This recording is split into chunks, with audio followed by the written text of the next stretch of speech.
नमः सिद्धेभ्यः। अहिंसा परमो धर्म। आचार्य गुरुवर श्री कुंद कुंद भगवान की, आचार्य गुरुवर श्री ज्ञान सागर मुनि महाराज की जय।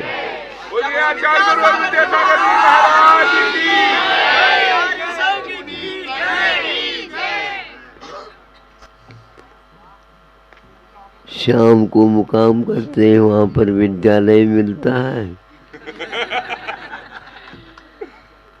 और प्रातः काल आहारचर्या होती है तो विद्यालय मिलता है। कभी महाविद्यालय मिलता है, कभी ये माध्यमिक आदि छोटे छोटे मिल जाते हैं। कहीं एक कक्षा से प्रारंभ होता है तो कहीं कहीं पर चौथी कक्षा से प्रारंभ होने वाले विद्यालय। अभी कितना वातावरण मनोरम बन गया। बैठते बैठते ही तो एक छात्रा अपने परिचय देते हुए कहती है, हमें भी चंद्रगिरी में जो विद्यालय चलता है वहाँ पर पढ़ने के लिए आए।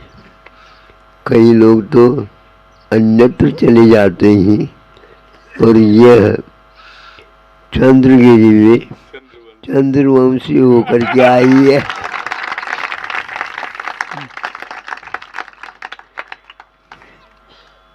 नाम भी बहुत सुंदर है। वंश की परंपरा ऐसी ही चलती है। भारत का स्वरूप संस्कृति अद्वितीय है थी और धूमिल होकर के आज इस स्थिति में है, लेकिन उसने भी अपनी दिशा को पूर्व की ओर ही पुनः तो पश्चिम की ओर जा रही थी, लाने का प्रयास कर रहे हैं।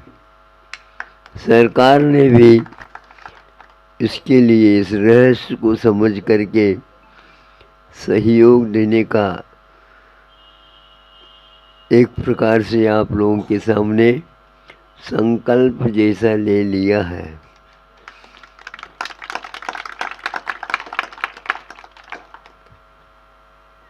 वस्तु अपने आप में पहले सर्वप्रथम ठीक है और उसको यदि और ऊपर की ओर ले जाना चाहते हैं तो उसमें शिक्षा ही एकमात्र महत्वपूर्ण अंग बन जाती है।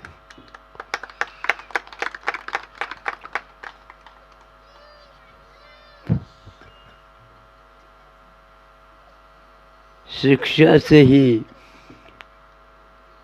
भिक्षा उपलब्ध होती है और भिक्षा से सद्दीक्षा उत्पन्न हो जाती है।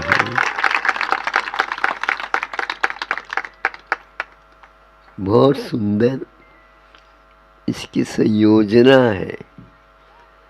इसको जिस देश ने सुरक्षित रखी है और आगे भी ये संकल्प है, अब उन्नति की मांग करना ही बेकार है। वहाँ उन्नति नहीं होगी तो फिर उन्नति कौन से देश में होगी। भटक सा गया था भारत, अब पुनः वह इस ओर आ रहा है। सभी दृष्टिकोणों से शासन प्रशासन की दृष्टि से और हम तो शासन प्रशासन के साथ आत्मानुशासन भी अपना लेना चाहिए।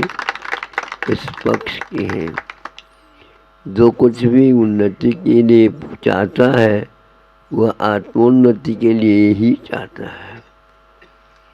और जहाँ पर आत्मोन्नति की बात आ जाती है, किसी एक व्यक्ति की ओर देखने की आवश्यकता नहीं पड़ती, क्योंकि आप भी आत्मा है, आप भी आत्मा है, आप भी आत्मा है।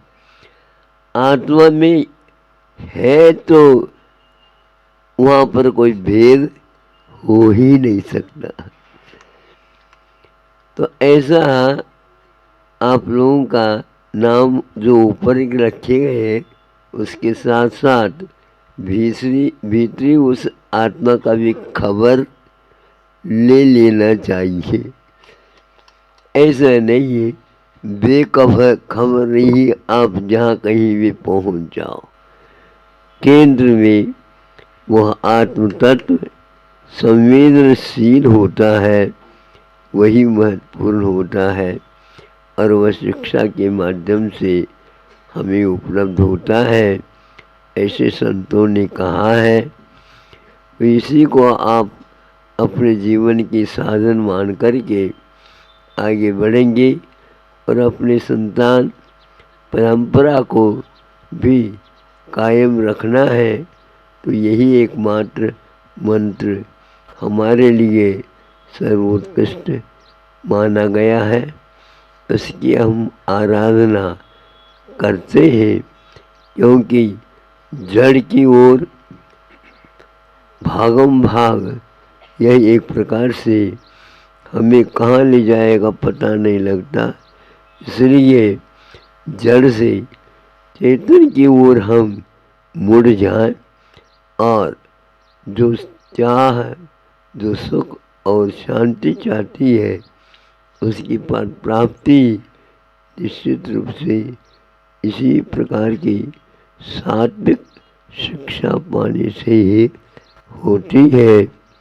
ये धारणा हमारी बने। अहिंसा परमो धर्म की। नमः शुद्धेभ्यः। ओम नमः शुद्धेभ्यः।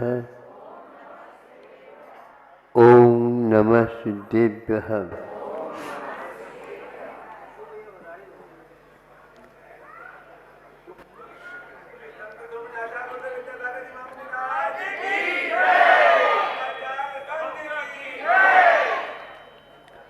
तीर्थंकर जितने भी होते हैं वो सारे अपढ़ होते हैं। आप लोग पढ़े लिखे हो और तीर्थंकर अपढ़ होते, यानी उनकी पढ़ाई कहीं भी नहीं होती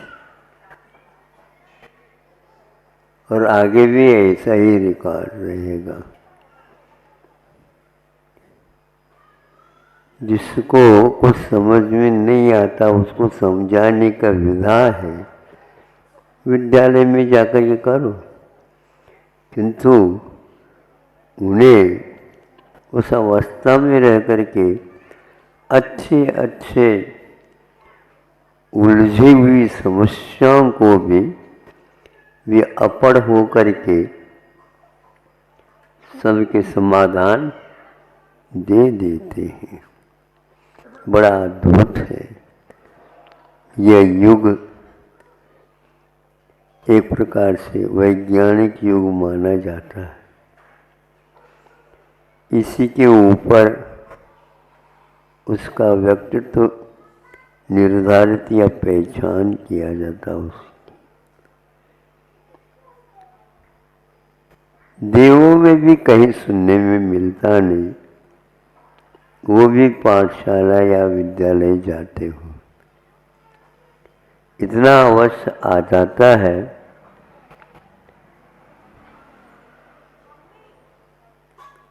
वो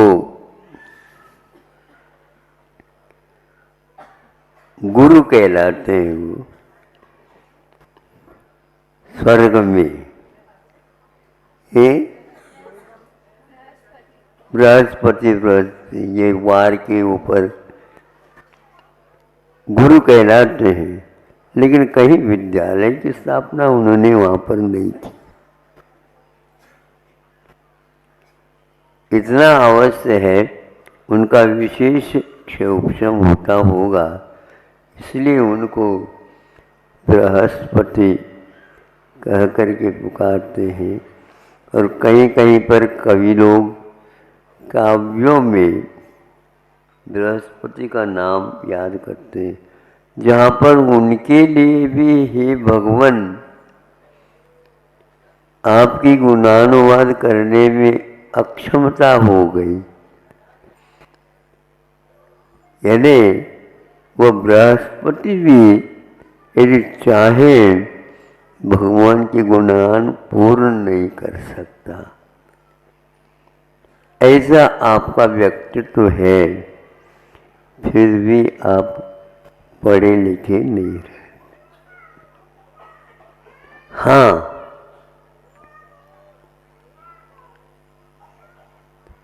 समझ में नहीं आता ऐसे नहीं, समझते नहीं, इसीलिए विद्यालय खोल करके उनको समझाया जाता है।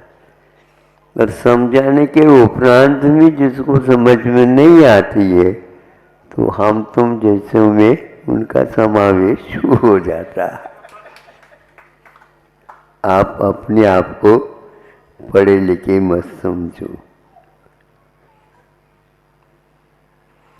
एक हाइकू बहुत दिन पहले लिखा था, उसमें से कुछ इसमें हम तथ्य समझ सकते हैं। किसी वेग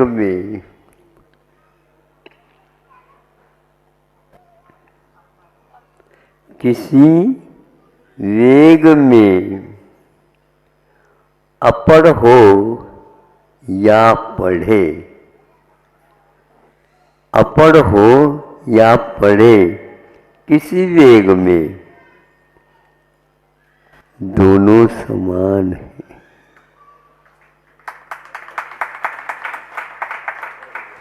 अपढ़ को भी उसी श्रेणी में हम रख सकते हैं। बहुत रफ्तार से उसको देखने से, जैसे ट्रेन भाग रही है तो ट्रेन में खिड़कियां, झुरकें, दरवाज़ा आदि रहते हैं।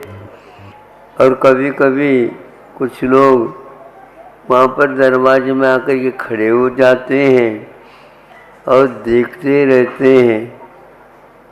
और इधर से जब हम तुम देखते हैं तो न ही उन व्यक्तियों की हम गिनती कर सकते हैं और न ही उनकी खिड़कियों में कौन खड़े हैं, दरवाजा में कौन खड़े हैं, और रेल के, सुन रहे हो आप, रेल के डिब्बे कितने हैं उनकी गिनती भी नहीं कर सकते, क्योंकि वह वेग में है।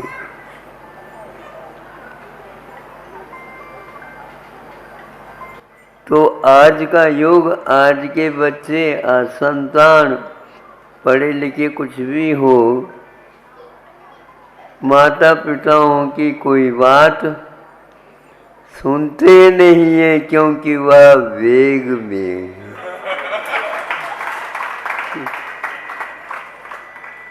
बहुत वेग में।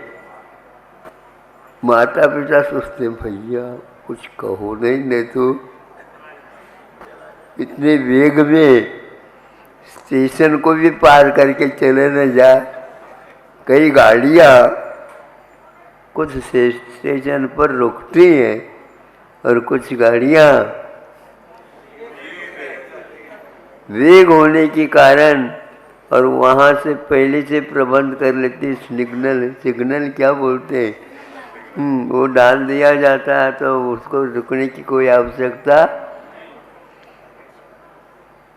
ये वेग की बात मैंने आपके सामने रखी। उद्वेग, आवेग, वेग। अब आ जाता है इससे विपरीत, वह अपड़ है और जिसके पास संवेग है, जिसके पास निर्वेग है, और वह उस संवेग के माध्यम से, निर्वेग के माध्यम से दूसरे को शांत कर सकता है, किंतु उद्वेग के माध्यम से शांत को भी अशांत किया जाता है। आप कौन सा कार्य कर रहे हो बताओ। ध्यान रखो, ज़्यादा करोगे हमारा माथा तप जाएगा।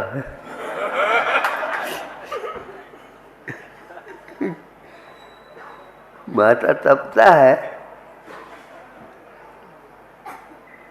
और जो संवेग के माध्यम से तपने के बाद भी उसको बहुत जल्दी शांत करने की क्षमता, बड़ी बड़ी सभा को भी एक व्यक्ति संवेग वाला शांत बिठा सकता है। जहाँ पर समूह शरण में सिंह भी बैठा है, गैया भी बैठी है।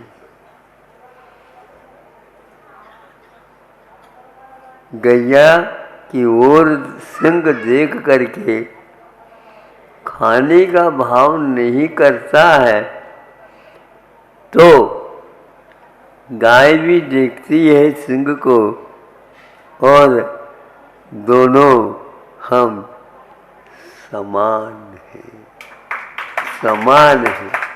एक राजा और एक राजा की प्रजा दोनों एक हो जाते हैं, उसका नाम समूह शरण है।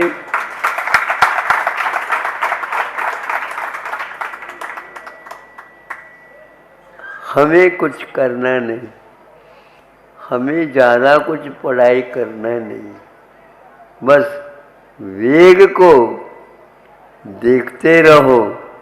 ड्राइविंग करने वाला चालक गाड़ी को चलाता है, स्वयं तो बैठा है, चला कहाँ रहा है?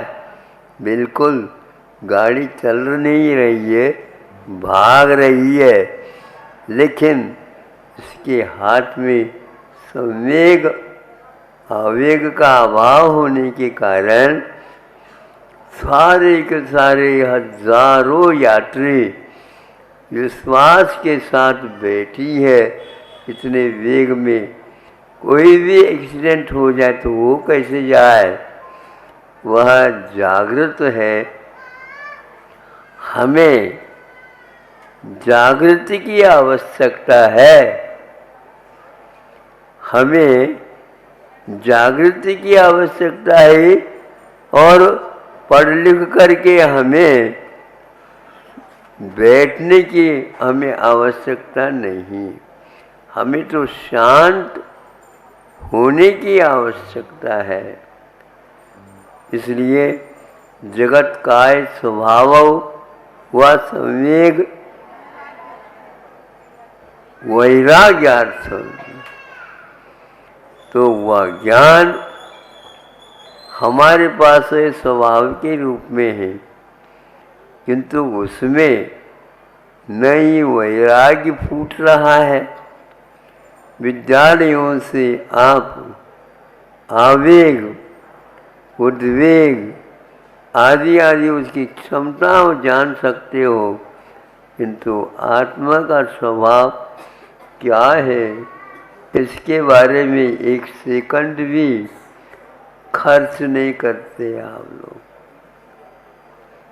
और हमारे पास आकर के कहते हैं महाराज शांति दे दो, तो शांत बैठ जाओ तो शांति मिल जाएगी।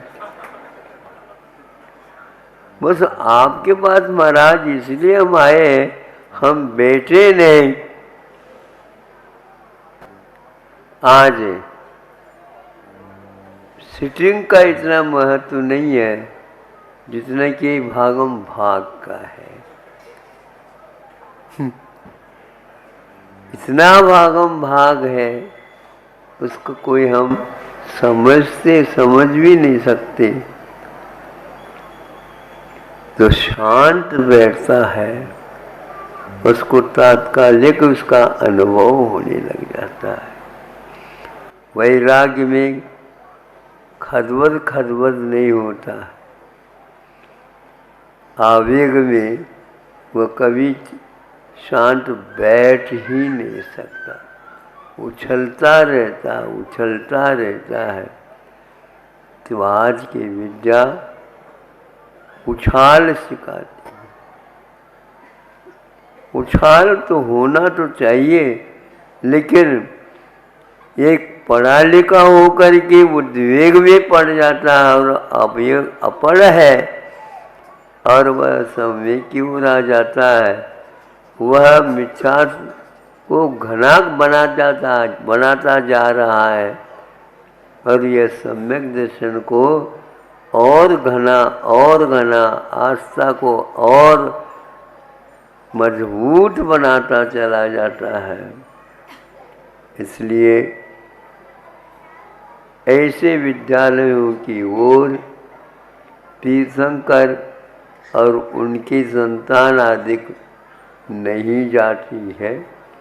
यदि जाती भी है तो क्षत्रियता का कुछ पाठ उन्हें दिया जाता है। यही एकमात्र जो व्यक्ति अशांत होकर के दुशांत को भी अशांत बना रहा है, उसके लिए क्षत्रियता काम करती है। तलवार इसलिए रखी है ताकि तुम्हारे उछल कूद शांत हो जाए। कैसे हो? यहाँ ला करके रख दो।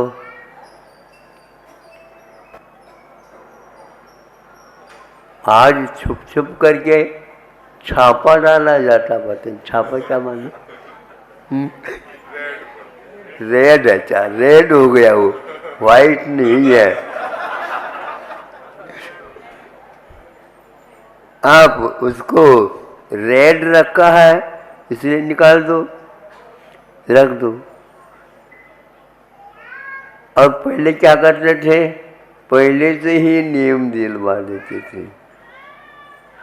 तो ये वो क्या कहता, व्यापारी व्यापार करके आ जाता है, लेकिन मौलिक जो कोई भी वस्तु है उनको वह अपने पास न रख करके राजकोष में ही वह जाए, राजा के सामने भेंट के दे देते।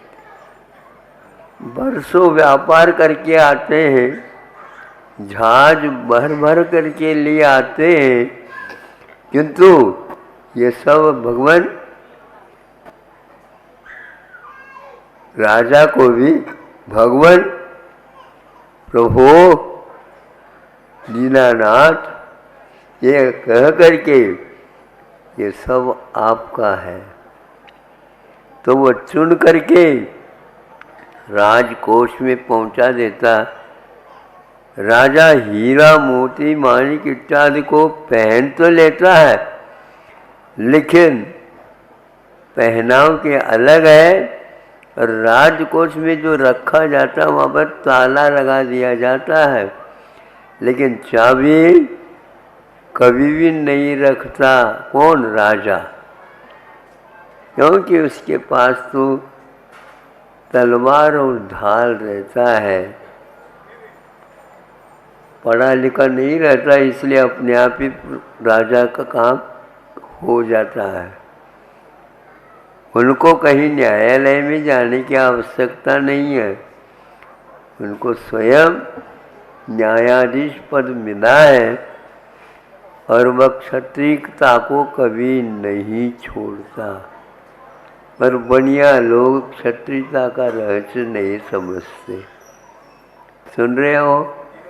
हाँ, आप तो केवल तोलना जानते हैं, और तोल में भी यदि मान लो और कमाई ज़्यादा करना है, डंडी मारना चाहिए।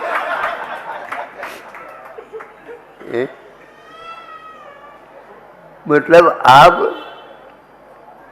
किसी को मारते नहीं, पर ऐसे मार देते हैं डंडी मारने के उपरांत। फिर आप क्या करें? इसलिए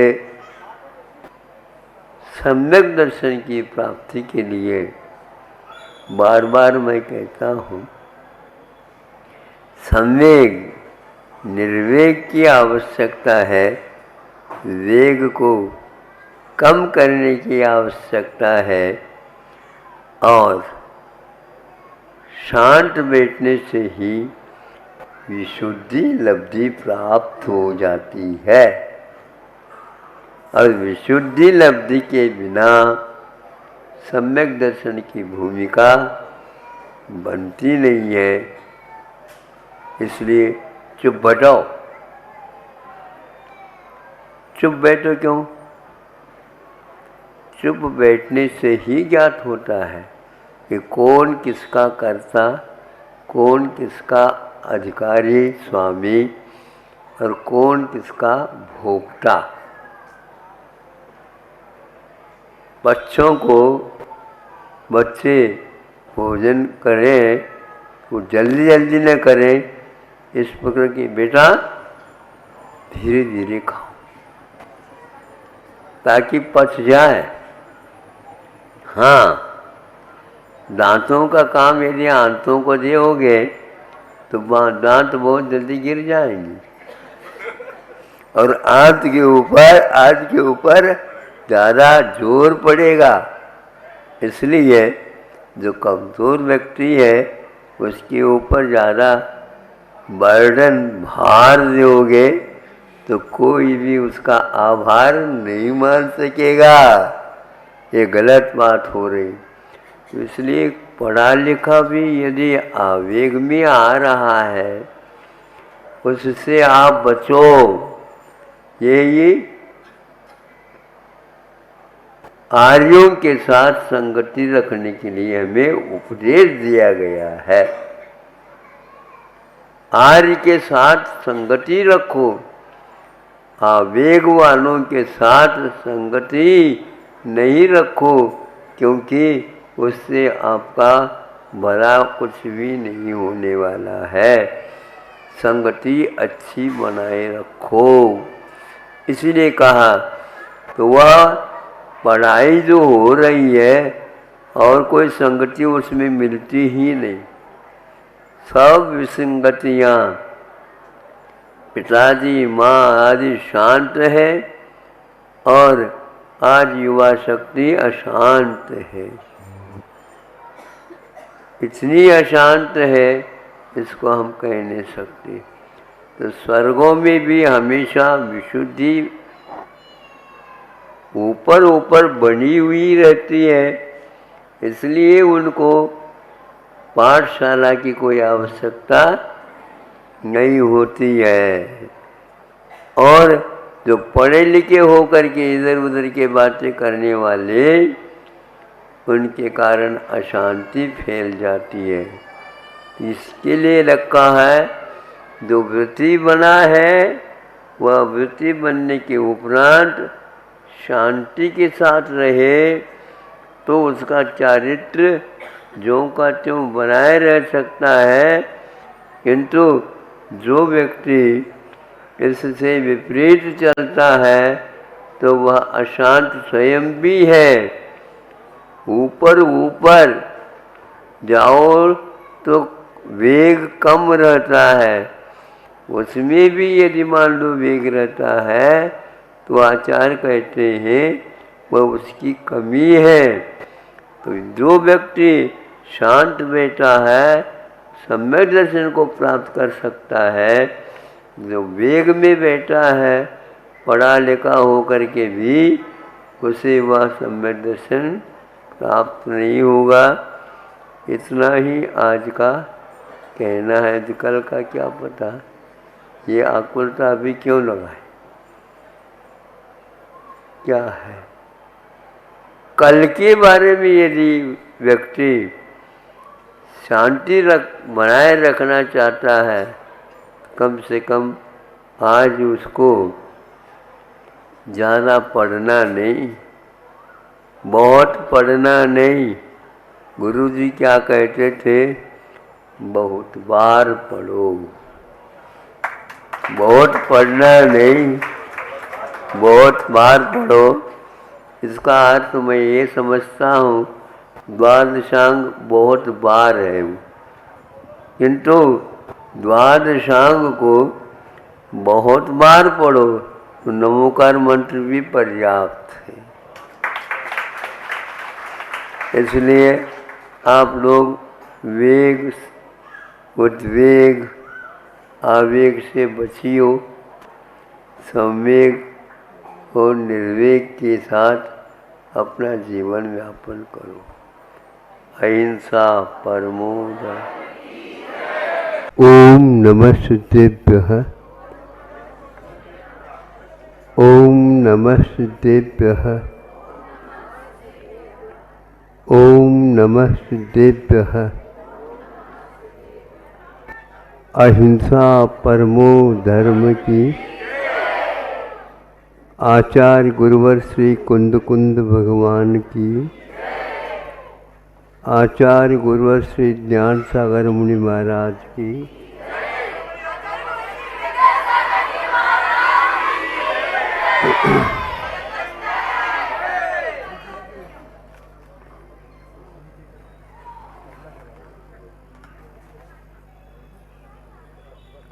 जंगल में प्रातः प्रातः गाय जंगल की ओर चली जाती है।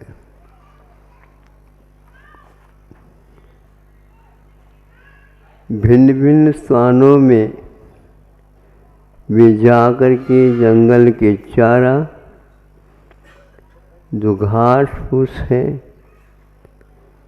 हरा सूखा है, जो कुछ भी उपलब्ध होता है, उनको थाली नहीं परोसी जाती, किंतु जहाँ पर वह घास रहता है उसका चरना प्रारंभ कर देती।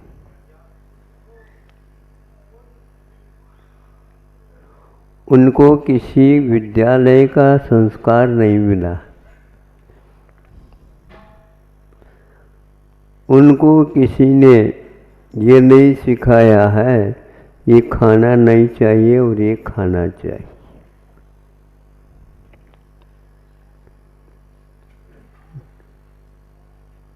पानी भी पीते हैं तो आपको बताना पड़ता, उनको किसी आवश्यकता नहीं पड़ती, इशारा भी नहीं किया जाता और वह वही करके आ जाते। भिन्न भिन्न वनस्पति होती हैं। कई बार देखा, सूखा तो खा रही गैया, किंतु हरी होने के उपरांत भी उसकी ओर वो देखते तक नहीं। और आपके लिए सूखा तो कभी पसंद आता ही नहीं।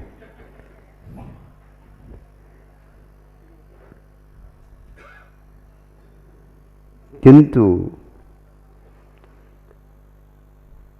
आहार संज्ञा एक ऐसी संज्ञा है, प्रत्यय के साथ संज्ञा जुड़ी हुई है। संज्ञा का अर्थ संज्ञानम, संज्ञा।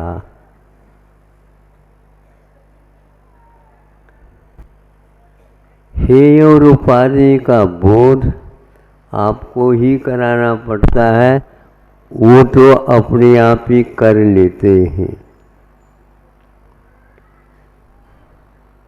और उसमें बेचूक कभी भी चूक नहीं करते वो। गाय कई प्रकार की घास खा करके सार में आकर के बैठ जाते। रात में वह जुगाली चलती है। खाया था उसको, उसने ग्रहण किया था और रात में उसको वह जुगाली के माध्यम से पचाता है। आचार्यों ने हम लोगों के लिए यह उदाहरण दिया है, हम आपके लिए उसको बताना चाह रहे हैं। गाय रात में उसका चरवन करके उसमें लाला रस का सम्मिश्रण करा करके जो दिन भर खाया है उसको पचा देती है। रात में प्राय करके वह नए सिरे से नहीं खाती, किंतु जो खाया है उसी का पाचन करती है। खाना अलग वस्तु होती है और पचाना अलग वस्तु होती है। पचाए बिना रक्त, रस आदि आदि नहीं परिवर्तित होते हैं, और यदि वह पचाने में विलंब हो गया तो वह कभी भी, जब तक पूर्ण वह खाया हुआ बाहर नहीं निकलता तब तक नए सिरे से वो खाना। बीच बीच में डकार भी वो लेते ही है। वो डकार इसलिए आवश्यकता है कि ऑक्सीजन नए सिरे से हम लें तो जो कार्बन डाइऑक्साइड, क्या बोलते हैं आप लोग, बाहर निकालना, वो उसको पहले निकालना चाहते। आचार्यों ने इसके लिए एक संज्ञा दी है कि वह श्वास और निश्वास ग्रहण करना तब जबकि उसको निष्कासित कर देना। तो ये सारी क्रियाएं प्रशिक्षण के बिना, विद्यालय गए बिना उनको प्राप्त होती है, क्योंकि संज्ञा का अर्थ यही होता है। आहार संज्ञा का अर्थ आहार लेना मात्र नहीं है, इच्छा का होना। सुन रहे हैं आप लोग? इसलिए बच्चों को तब तक भोजन नहीं कराना चाहिए जब तक खुल करके उनकी इच्छा, नाक मरोड़ करके तो रह जाते बच्चे, उनको बुलाना नहीं। और बार बार प्रतीक्षा जो करती है वो उसमें बनावटी कितनी है ये भी माता पिता जान लेते। अब देखो, मैं इसलिए कह रहा हूँ, ग्रहण करना और पाचन करने में क्या अंतर है, ये उदाहरण के द्वारा हमने दिया। श्रमणों को भी समझना चाहिए हम कहाँ पर अवैध रूप से ये कार्य कर रहे हैं। नहीं तो हम तो समझ करके कर रहे हैं, समझ नहीं रहे हैं अभी भी। वो ये है, दिन में जैसे गाय पशु पक्षी चर करके आ जाते हैं, अपने अपने स्थान पर बैठ करके चरवन करते हैं, ये रोथनते ते पशवः।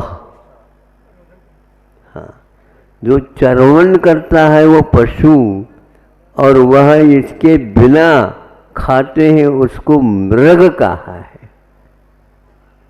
उनको चरवण करने की आवश्यकता नहीं पड़ती। वह कौन है? बिल्ली है, कुत्ता है, सिंह है, खरगोश है, आदि आदि, ये सारे आप पशु पक्षी कहते हैं, लेकिन इनको पशु नहीं कह सकते। किंतु गाय इत्यादि जो है ये चरवन करते हैं, इसके लिए उन्होंने जुगाली कहा है। 2 बार नहलाया खाया जाता है, जुगाली। हाँ, किंतु वो जो है कुछ पक्षी और मृग है, वो नहीं। सिंह मृग है, इसलिए मृगेंद्र कहलाता। हाँ, क्योंकि वह जंगल में रहने वालों का इंद्र होता, यहाँ पर रहने वालों का इंद्र वह नहीं होता। तो अब ये कह रहा था मैं, रात में मुनि महाराज दिन में स्वाध्याय करें, जो पाठ्यक्रम है उसी के अनुसार स्वाध्याय करें। इसके लिए उपकरण दिए जाते हैं। जब वह पूर्ण हो जाता है, अनुष्ठान के साथ, भावना के साथ अगली पाठ्यक्रम को प्राप्त करने से पूर्व में कुछ अंतराल छोड़ करके कर लेता। अब ये कह रहा था, पशुओं के समान आप लोगों को जुगाली करना चाहिए। दिन में जो कुछ भी आपको दिया गया है, सुनाया गया है, उसको रात में तो स्वाध्याय के लिए हाँ कहा महाराज। हम कहा करें ना कहा है, लेकिन हाँ का अर्थ समझ में आता आपको? कैसे हाँ कहा है? नए सिरे से पढ़ना नहीं, किंतु जो पढ़ा हुआ, सुना हुआ, देखा हुआ, उसको बार बार चिंतन में लाने के लिए उन्होंने जुगाली कहा।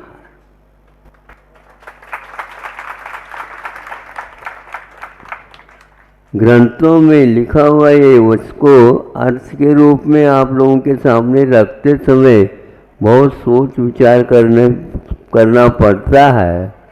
तो हमने कहा ये स्वाध्याय के लिए हमारे लिए आचार्यों ने बहुत अच्छी युक्ति बताई। रात में चश्मा लगा करके, लाइट जलवा करके, तुम ब्रह्मचारी कैसे ब्रह्मचारिणी हो? हाँ, हम स्वाध्याय कर रहे हैं, लाइट तो जलाओ। अब वो 10-10 बजे तक लाइट चलेगी। हम सोचते हैं क्या निर्दोष स्वाध्याय है ये? बोलो। हाँ, वो दूसरी बात है, 12 घंटे के लिए अपने आप ही इनसे हम लोगों को परहेज हो जाता है। परहेज का मतलब, नहीं तो वहीं पर आकर के लाइट जला करके बैठ जाएंगे ये 10 बजे तक। नहीं, लाइट के माध्यम से जीव त्रस्त जीवों का तक वध होता है। जो व्यक्ति त्रस्त जीवों से बचना चाहता है, उसको सर्वप्रथम इस लाइट से बचना चाहिए। और हमारे लिए प्रकाश का क्या प्रबंध है? सूर्य देवता हमारी सेवा के लिए खड़ा है। हमारी सेवा के लिए देवता भी नियुक्त है, और आप देवताओं से भाग जाते हैं दूर। हाँ, क्योंकि ये भैया देवी देवता है वहाँ पर, मत जाओ वहाँ पर। हम आप लोगों को ही देवी देवता समझते हैं, भैया इनसे परहेज कर लो। बिल्कुल स्पष्ट कहा है। जो उपरिल स्वाध्याय है धवला, जय धवला, महाबंद आदि आदि, कषाय पाउड, षटकंडागम, अध्यात्म के सारे सारे ग्रंथ, इनसे जो ही ये आ जाते हैं त्यों ही अभी भी दक्षिण में बंद करते हैं और वह आपस में चर्चा करना मुनि महाराज करते हैं। एक बार पूछा हमने एक महाराज जी को, ऐसा क्यों? इनके लिए ये नहीं बताया है। विशेष भोजन होता तो विशेष बच्चों को ही खिलाया पिलाया जाता है, हर बच्चों को नहीं। तो यहाँ रात में पचाने की प्रक्रिया अपने आप ही अवग्रह या अवयव धारणा, ये सारे जो स्वाध्याय के भेद हैं ये मंझ जाते हैं। और आप लोग पढ़ने को ही स्वाध्याय मानते हैं, चिंतन को स्वाध्याय मानते नहीं।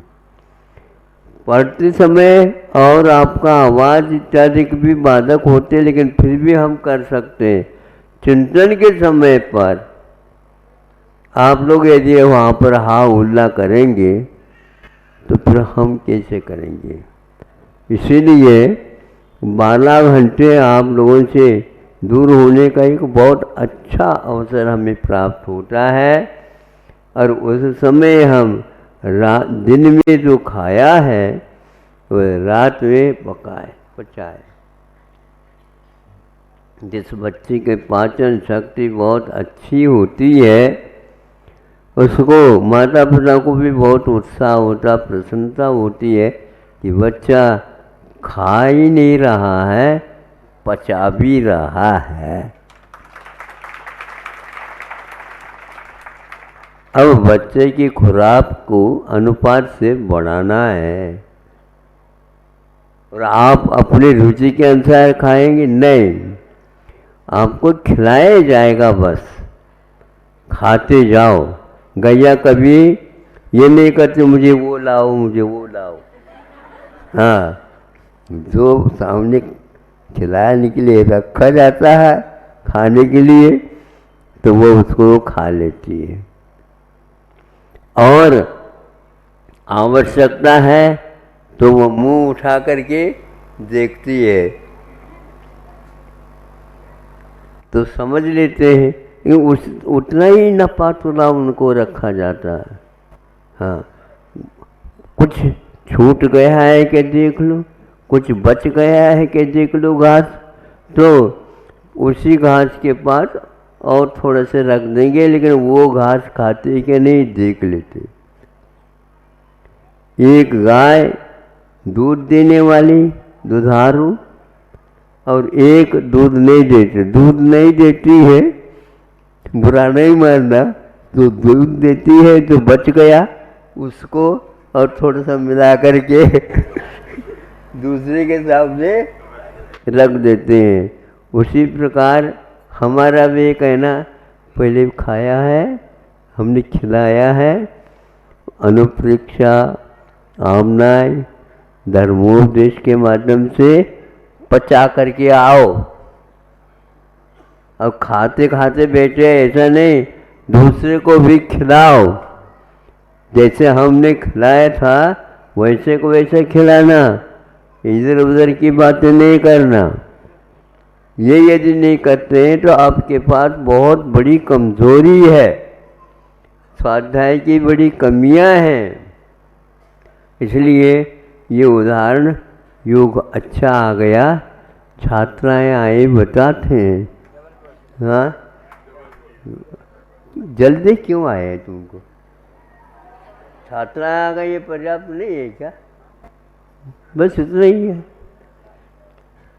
अब छात्रा आ गई हैं तो ये सारी बातें इसलिए है, वर्षों के बाद भी स्वाध्याय में और नहीं पाओगे आप। आधा घंटा 15 मिनट में हमने अब देखो, गाय भैंस आधी आधी चरवण के लिए चले जाते हैं, वो सूंघती है, नहीं समझे? नाक लगा कर ही सूंघती है और उसके माध्यम से ज्ञात कर लेती है ये जहरीला है। और ये दुधारू दुग्ध देने वाली ये घास है, उसको तो खा लेते हैं। हम यहाँ पर पहाड़ के ऊपर वगैरह चले जाते हैं, हरियाली से युक्त पेड़ लगे हुए हैं, वहीं पर बंदर बैठे हैं, उसमें से एक भी वह कली खाते नहीं, किंतु जो सूखा है वो सूखा तो खा लेते। अरे बंदर ये कैसे यार? नहीं, वह विषाक्त है उसके लिए। वह और किसी काम में, दूसरे काम में तो ले लेते होंगे, लेकिन खाने के लिए नहीं लेते। उसी प्रकार हमारे लिए कहा है, जो आपके लिए पाठ्यक्रम में दिया गया है वही खा लो, उसी के बारे में पूछ लो। आमनाएँ है, अनुप्रेक्षा है, पृच्छना है। पृच्छना वही पूछो जो कल हमने दिया था, उसमें यदि शंका हो गए तो, और वह प्रश्न भी उदार नहीं होने से दूसरे के प्रश्न को आप पूछ दो, और वह वहीं पर बैठे बैठे सोचता है कि इसके लिए इससे माध्यम से हमें अर्थ मिल जाएगा। वो ठीक नहीं है। कल किस ढंग से सुनाया गया था और क्या सुन करके आपने ग्रहण किया, क्या समझ में नहीं आया और क्या समझ में आया, वो पहले थोड़े से बताओ, तब हम समझेंगे ये प्रश्न भी ठीक है आपका। वही कुछ लोगों के प्रश्न वही रहते हैं और जीवन पर्यंत वो निकाल रहे हैं, उनको देना नहीं चाहिए। ग्राहकों की पहचान समझते हो क्या होता है? ये बहुत बड़ा रहस्यपूर्ण है। महाराज हमारी दुकान चलती नहीं, कैसे नहीं चलती? ग्राहकों को बनाए सीखो, तो फिर देख लो कैसे जाए। व्यवहार, तो व्यवहार ऐसे मीठे रखो, और नाती के बराबर उम्र वाला भी है फिर भी उसको दादा कहो, कक्का कहो, नहीं समझी? फिर देख लो। हाँ महाराज, आप लोगों के पास कैसे बच्चा आ जाते हैं, हम बुलाने से भी नहीं आते भैया, हम अपने ढंग से उनको खुराक देते हैं, इसलिए तो आते हैं। और वो काम नहीं करेंगे तो फिर आने के उपरांत भी हम इनको वहां पर बैठ जाओ, हावला नहीं करना, बैठ जाओ। तो ये हो गया, ये सब विद्यालय के बिना हो रहा है। आपके पास भी संज्ञाएं हैं, उसके पास भी संज्ञा है, बहुत अंतर पड़ रहा है। आज तो इतना ही ठीक है, ज़्यादा खिलाना भी ठीक नहीं। हाँ, इसीलिए ज़्यादा वो रसोई बनाती भी नहीं माँ, नहीं समझे, ताकि ये बार बार मांग ले। नहीं, कल के लिए, हाँ बेटा, कल के लिए।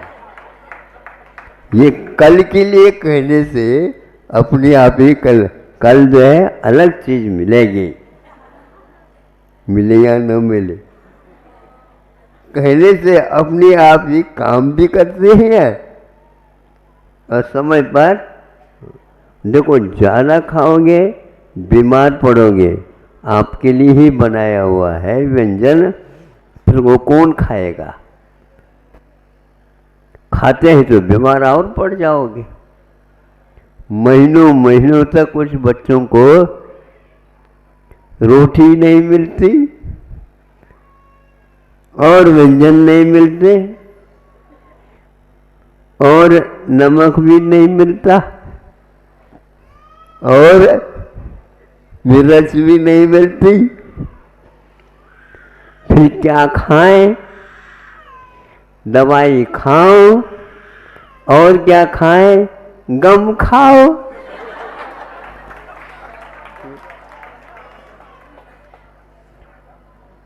हाँ, इसलिए कल की छुट्टी करने के अपेक्षा से आज कम खाओ और जो खाने योग्य नहीं वो न खाओ, और बार बार कहना न पड़ते बच्चों हमारे पास समय नहीं है, हम अपना काम करें या तुम्हारे लिए करें। दूसरी बात, तुम्हारे लिए ही यहीं पर कर रहे हैं, उसमें हम समय को खो नहीं सकते। समय के अनुसार भूख लगती है तो समय के अनुसार रसोई भी बननी चाहिए, तभी वह अच्छा होता। 12 बजे 1 बज गया तब तक जो है भूख मर जाती, भूख भी मरती है, और उसको जब मर जाती है तो वह कुछ भी दे दो तो फिर उसको उल्टी होने लग जाती है, खाने की इच्छा नहीं होती है। जब तक इच्छा ना हो तब तक बेटा खाना नहीं। हो गए बहुत दिन हो गए, अब कैसे कब, तो बहुत इधर उधर की बातें खाई, इसलिए अब धीरे धीरे ही अब वह खुराक बढ़ेगी, फिर बाद में पूर्ववत हो जाए। इस प्रकार यह स्वाध्याय के क्रम में हमें हे ओफाले इत्यादि का। एक बार की बात है, महाराज हम लाइट नहीं जलाते, जलवात भी देते नहीं है, किंतु जल रही है उसका उपयोग कर सकते हैं क्या नहीं, यही तो बात है। उसमें आपका भी पार्टनरशिप है। क्या बोलते, ठीक है ना, सहभागिता।